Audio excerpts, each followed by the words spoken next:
One of the things the existentialists would say is, what's the relationship between mental health and responsibility?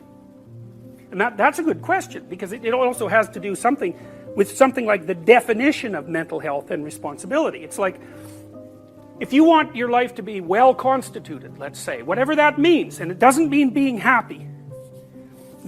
See, the reason it can't mean being happy is there's going to be times in your life where you're going to be called on to act when you're not happy. So, for example, when one of your parents dies, you're going to make a choice. You're not going to be happy. That will not be, well, hopefully you won't be. Otherwise you're tangled in some sort of Freudian nightmare, but let's assume that that's not the case. You're not going to be happy about it. You're going to be hurt, and maybe even partly broken. So what the hell are you supposed to do then? Well, the answer is, you should be more use than trouble under such circumstances. And that's a good thing to strive for, you know, because your mother's going to be, if it's your father, your mother's going to be equally distraught, and so are your siblings, and everyone else you care for.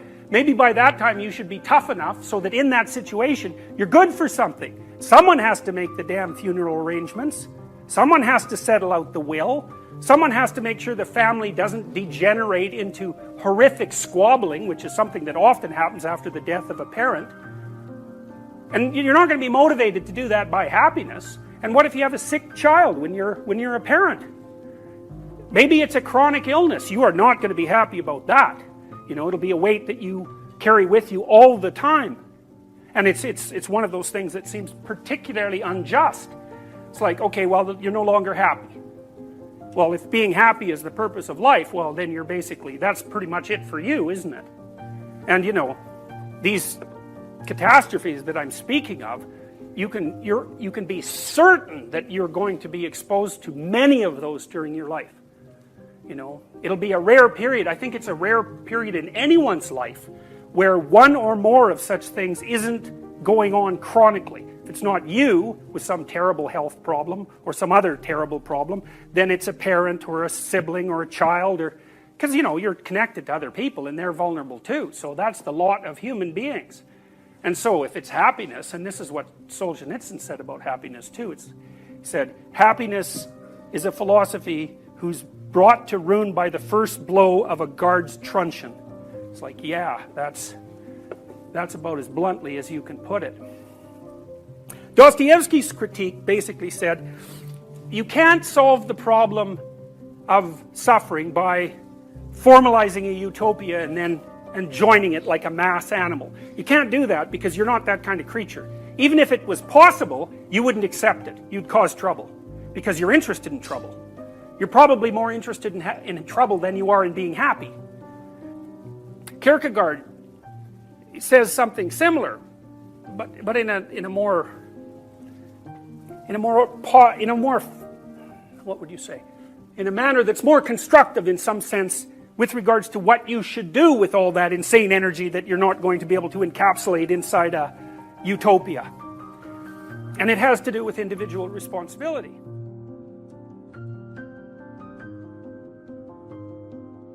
I think at least part of it is the complexity of our society. It isn't certain how the future is going to lay itself out, and it isn't certain that what you knew in the past is going to be sufficient for you to move forward into the future. So there's lots of opportunity, but it's very complex. And it's not easy to keep up in our world. You know, like if you look around the world, you might think, well, the happiest people are those where the standard of living is the highest. That's actually not the case. Right. And you think, okay, but why wouldn't that be the case? It's like, what do you want? Malaria and death at 40? Obviously not. But then you think, okay, what's the price you pay for a high standard of living? Well, that's easy. You virtually always sacrifice the present for the future. You're always working. I mean, you guys, you're fairly influential and you've got this good thing going, but like, it could crash at a moment's notice. You better keep your eye on it. And every day you're thinking, okay, this has to be done, and this has to be done, and this has to be done. And it pays off. I mean, you have a nice studio and I would presume a reasonably comfortable life, but it's not like you're not running on a treadmill to keep that going. And so that's security and it's health, but it isn't necessarily happiness, and it's certainly not necessarily freedom from anxiety. And I would say most people in the modern world, weirdly enough, have far too much to do. you know, 2 career families and a couple of kids. It's like, man, you're done. That's 60 hours a week of flat out work. Yep. So, and that can be too much. And then I also think, because our society is philosophically unstable, and that's sort of reflected in this polarization, is that people are doubtful about whether their lives have any meaning, for example. You know, well, why bother? What's the use of it? Who cares? It's like, what difference is it going to make in a million years, you know? And life is hard, and if you just have a nihilistic viewpoint, then it's easy to be swamped by doubts and existential angst and all of that. And like, I think that's a mistake, because I think that your life can be very meaningful. It's proportionate to the responsibility that you take on. And you can learn that by watching when you're engaged in the world, you know, and what works to sort of protect you from feelings of isolation and doom. You know, and a lot of the lectures I have on YouTube are about exactly that. Positive emotion is associated with movement forward. Like, if you're where you want to be and things are going well, then your behavior should be activated so that you go and get things. Now, one of the negative consequences of that is that if you're really in a good mood, really happy, you're going to be impulsive and make mistakes. You know, because you hear these dough-headed, that's a very minor word, people who are always pushing happiness as the key measure for successful existence. It's so ill-informed that it's embarrassing that even happens. Positive emotion makes people impulsive. Maniacs, for example, which is really, that's mania, right? Bipolar disorder. If you're manic, you're one happy person. Way too happy. Everything is great. Nothing but wonderful things that are beyond your imagination are going to happen to you, and they're going to happen fast. And so you're down to the mall to buy everything you can possibly get your hands on, because you have 100 uses for everything. And then a week later, you know, you crash into your depressive episode and you realize that you're $150,000 in debt and you've alienated everyone that you know. It's like, that's untrammeled positive emotion. So how about no? A pure index of positive emotion is no way of determining whether or not a system is working properly, even your own system. You need a balance between positive and negative emotions. Plus, positive emotions are absolutely exhausting, because if you're in a manic episode, it's like, it's time to get everything good right now. Fine, but you won't sleep for a week, and then you die because you just burned yourself to a crisp.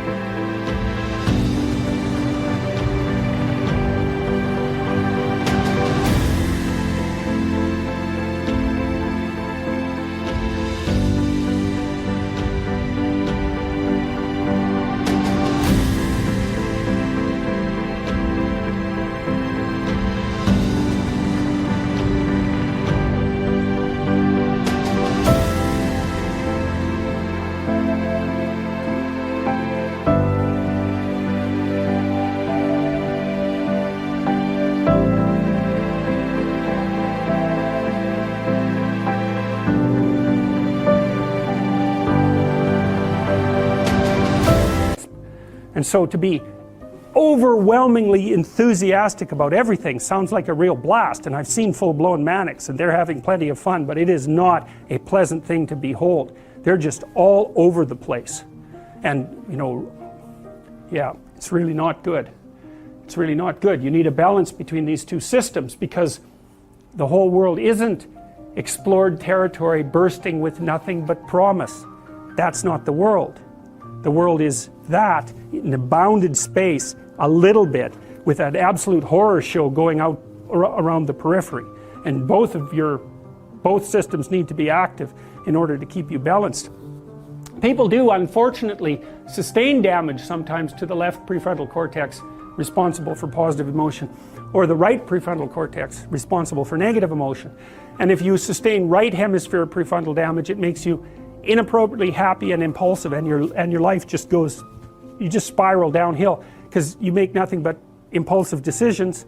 And you know what the real world consequence of that is? You know, you get drunk and be impulsive for one night, you can learn what the bloody consequences of that are. So usually, often, people pursue local pleasure because that's the best they can imagine. It's the best they've been taught. They don't see another alternative. So it could be ignorance, it can be they don't want to adopt the responsibility, because part of the problem with working at every level of the hierarchy simultaneously is that it's like dancing to a very complex waltz, let's say. You have to be paying attention to a very large number of things simultaneously and doing things right. It requires responsibility. And so, you know, it's a pain. It's a weight. Part of the reason people drink alcohol is to get rid of their responsibility. I mean, that's, you know, you hear people drink because they have problems. It's like, yeah, no. Some people drink because they're anxious, and alcoholics drink because they're in withdrawal, but young people drink.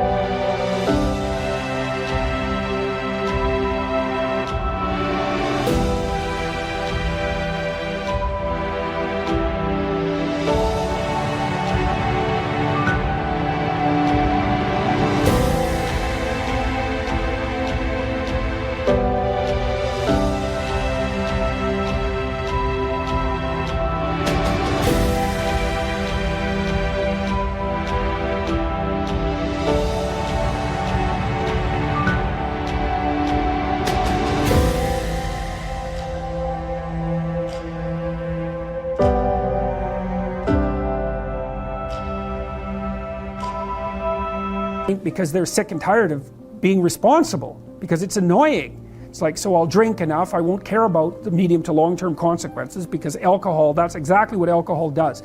It doesn't make you ignorant of the medium to long-term consequences, but it makes you not care about them. And partly it's because it dampens anxiety. So it dampens anxiety, leaves your positive emotion circuits intact, so then you can go out there and do stupid fun things, and that's a party, really. Let's go do stupid fun things. That's a party. But the medium to long-term consequences it's risky. It doesn't mean you shouldn't do it, but it's risky. So, yeah, they don't know better. That's the answer, I would say.